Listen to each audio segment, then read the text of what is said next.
नमस्कार, the brilliant study centre से गौरव त्यागी। यह क्लास 8 के लिए साइंस की वीडियो चैप्टर 2 की सेकंड पार्ट। इसे सेकंड पार्ट कहा गया है क्योंकि फर्स्ट पार्ट में ऑलरेडी आपको पढ़ा चुका हूं, जिसमें हमने पढ़ा था कि माइक्रो ऑर्गेनिज्म होते क्या है और कहाँ पाए जाते हैं।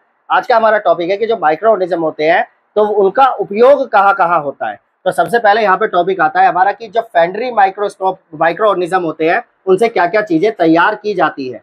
तो preparation of the curd, bread, cake, इनका उपयोग किया जाता है आपका दही बनाने में, ब्रेड बनाने में, केक बनाने में।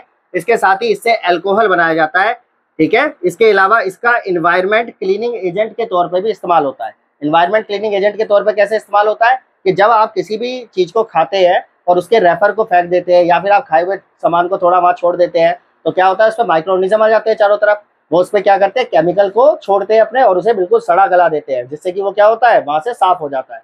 क्लियर। आप ऐसे भी समझ सकते हो कि जो खाद बनती है वो भी इसी प्रोसेस से बनती है। ओके। अच्छा, इसके अलावा इसका यूज और कहाँ होता है, इसका इस्तेमाल होता है मेडिसिन बनाने में, इसका इस्तेमाल होता है फिक्सेशन ऑफ नाइट्रोजन करने में। तो कौन सा बैक्टीरिया क्या काम करता है इसके आगे हमें ये समझना है। तो सबसे पहले बात करते हैं हम कर्ड की, दही की। तो जो कर्ड होती है दही, इसे बनाने का काम करता है लैक्टोबैसिलस। कौन करता है? लैक्टोबैसिलस। लैक्टोबैसिलस एक माइक्रो ऑर्गेनिज्म का नाम है जिसका काम होता है दही बनाना। क्लियर। अच्छा, तो इडली, डोसा, ब्रेड, पेस्ट्री और केक, इन्हें कौन बनाता है? तो इन्हें बनाने के लिए जिस आटे का इस्तेमाल होता है उसके अंदर हमें ईस्ट की जरूरत होती है। किसकी जरूरत होती है?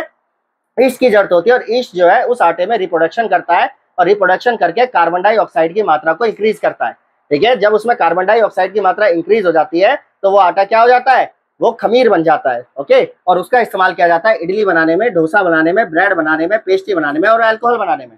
ठीक है। अब बात होती है कि अल्कोहल कैसे बनता है। तो अल्कोहल जो होता है बेटा वो शुगर से बनता है। ठीक है। तो जब शुगर को ईस्ट में डाला जाता है तो ये उसे बिल्कुल सड़ा देता है और उससे क्या तैयार हो जाता है, आपका अल्कोहल तैयार हो जाता है। तो इस प्रोसेस को कहते क्या है? इस प्रोसेस को फर्मेंटेशन बोलते हैं। क्या बोलते हैं?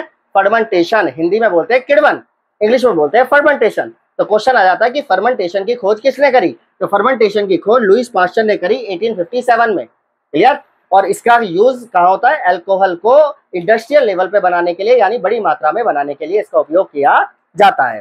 ठीक है। तो ये प्रोसेस काम कैसे करता है कि in the media the yeast the reproduction rapidly and the produce the carbon dioxide during the respiration, then the bubble of the gas fill of the dough and the increase of the volume.